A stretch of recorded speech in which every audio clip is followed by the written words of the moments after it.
Buenas noches, este es el video del segundo parcial sobre el libro de Animales a Dioses, en el cual presentaremos de manera breve los 8 capítulos de las primeras dos partes, la revolución cognitiva y la revolución agrícola. El primer capítulo, Un animal sin importancia, nos cuenta la evolución del ser humano y cómo los Homo sapiens llegaron a ser la especie dominante en el mundo. Los humanos evolucionaron por primera vez en África Oriental hace 2,5 millones de años a partir del Simio austral o Australopithecus.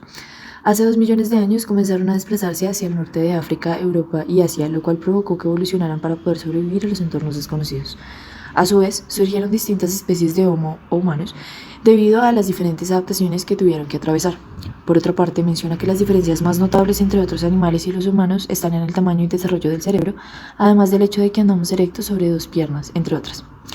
Hace 100.000 años aproximadamente, el Homo sapiens hizo un salto apresurado desde su posición en la cadena alimenticia a la cima de esta.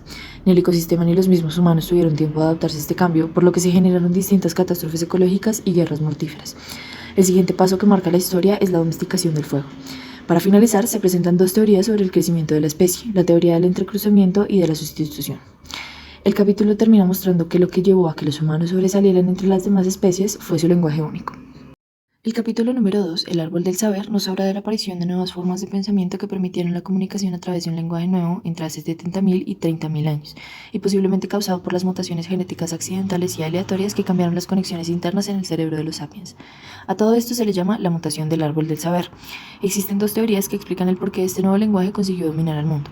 La primera mostrando a este lenguaje, que se refiere a las capacidades lingüísticas básicas de la especie, como flexible, y la segunda mostrándola como un medio para compartir información sobre el mundo. También se menciona la leyenda de Peugeot, una famosa compañía automovilística, que es un ejemplo en el que se evidencia cómo se ha convencido a las personas de creer en dioses, compañías o naciones que no existen realmente y cómo esto afectó la revolución cognitiva. Esta mejoró la capacidad humana de transmitir información acerca del mundo, de las relaciones y las ficciones que creaban. Se presenta que la cooperación humana se basa en mitos y que ésta puede ser alterada si se cambian las narraciones de una misma historia. Por último, se muestra la relación entre biología e historia después de la revolución cognitiva, a través de la cual se concluye que para comprender la forma en la que se relacionan y comportan los sapiens, se debe describir la evolución histórica de sus acciones. El tercer capítulo, Un día en la vida de Adán y Eva, comienza explicando que gran parte de nuestra historia, naturaleza, comportamientos y psicología ha sido modelada gracias a nuestros antepasados cazadores-recolectores. El autor hace la aclaración de que hay pocas pruebas para reconstruir su estilo de vida por la falta de documentos escritos y artefactos. Sin embargo, se pueden hacer algunas generalizaciones como las cuadrillas en las que vivían junto con los primeros animales domesticados, los perros, sus relaciones y coevolución.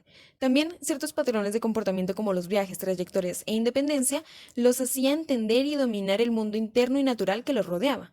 Destaca el autor que no hay que idealizar ni demonizar sus prácticas porque era un mundo duro e implacable a pesar de los aspectos favorables. Menciona que se está de acuerdo en que tenían creencias animistas, pero todavía está en discusión si habían guerras entre esas sociedades, por pruebas problemáticas relacionadas a cadáveres. En el capítulo cuarto, El diluvio, el autor relata de manera clara y concisa cómo el Homo sapiens durante más de 45.000 años ha propiciado mediante sus colonizaciones y conquistas a diferentes partes del mundo extinciones masivas de especies, tanto megafauna como el diprotodonte, especie que por su gran tamaño y desconocimiento hacia el ser humano desapareció de manera rápida como muchas otras, pequeñas. Se hace mención a las diferentes explicaciones que buscan algunos para desmentir la teoría del Homo sapiens como la amenaza terrestre más grande que ha existido. Algunas de ellas son el cambio climático, el ya adquirido dominio del fuego y las alteraciones ocurridas entre glaciaciones y calentamientos masivos que han ocurrido en la Tierra durante años. También se cuenta el proceso que atravesó la especie humana desde su llegada a Australia, pasando luego por Siberia hasta llegar al continente americano. Finalmente se hace una pequeña reflexión hablando sobre las tres oleadas de extinción asociadas a humanos: la colonización de los continentes, la expansión de la agricultura y la reciente actividad industrial, destruyendo no solo el espacio y especies terrestres, sino que también el ecosistema marino. El capítulo 5, titulado El mayor fraude de la historia, habla acerca de cómo comenzó la agricultura, junto con la producción pecuaria, la evolución y la revolución de la manera en cómo los humanos vivían y cómo esto afectó a la historia del hombre. Se cree que la agricultura se extendió solo de un punto, pero no fue así, ya que cada continente domesticaba y manipulaba algún tipo de grano, fruto y o verdura. De hecho, el proceso agrícola se favoreció en estos lugares porque tenían las condiciones apropiadas para realizar el cultivo y a su vez el trabajo de sembrar, preparar el suelo, etcétera, modificó su cuerpo. En el capítulo explican que para algunos expertos la evolución agrícola fue un fraude, ya que habían ciertas desventajas como que el aumento de la población provocara que se priorizara la cantidad sobre la calidad de la dieta, a diferencia de los cazadores-recolectores, quienes tenían grandes variedades de comida. Aún así, biológicamente hablando, fueron un éxito evolutivo por el notable crecimiento de la población, es decir, la perduración de los genes a través del tiempo. Al pasar los años, la mayoría de cazadores-recolectores se transformaron en agricultores debido a que se asentaron en sus aldeas, convirtiéndolas en viviendas permanentes. Su tiempo era dedicado a la siembra de trigo, significando más trabajo y dedicación para luego a través del tiempo ir mejorando su manera de cultivar. Finalmente, la producción pecuaria se hizo presente, domesticando a los animales para el bien nutricional humano y otros. El sexto capítulo, Construyendo pirámides, inicia indicando que la revolución agrícola es un acontecimiento que sigue en discusión, algunos afirmando que llevó a la humanidad por el camino del progreso, mientras que otros por el camino de la perdición. Sin embargo, se sabe que impactó en la vida humana tanto física, psicológica, poblacional y arquitectónicamente. De igual manera, empezó una preocupación por el futuro que no se hacía tan presente en los cazadores-recolectores, debido a que los agricultores tenían que considerar factores como el clima, la tierra, las plagas, etc., para planificar sus cosechas. También el exceso de los alimentos y la nueva tecnología abrió paso a los desarrollos de reinos y redes comerciales, que estuvieron en guerras a través de la historia por el corto tiempo de evolución de un instituto de cooperación en masa de los humanos. Estas redes de cooperación basadas en normas sociales con la ayuda de los mitos compartidos como el Código de Hammurabi eran órdenes imaginados para sustentar las civilizaciones humanas y tenían tres aspectos: estar incrustados en el mundo material, modelar nuestros deseos y ser intersubjetivos. El séptimo capítulo, Sobrecarga de memoria, relata la historia de la escritura, sistema creado debido a que el cerebro humano no contaba con la capacidad suficiente para almacenar todo tipo de información, en muchos casos numérica. De igual manera, se buscaba almacenar esa información en materiales que en algunos casos fueron las tablillas de cerámica, desde su surgimiento en términos de signos hasta llegar a las escrituras completas y binarias que hacen parte de la escritura artificial de la época moderna.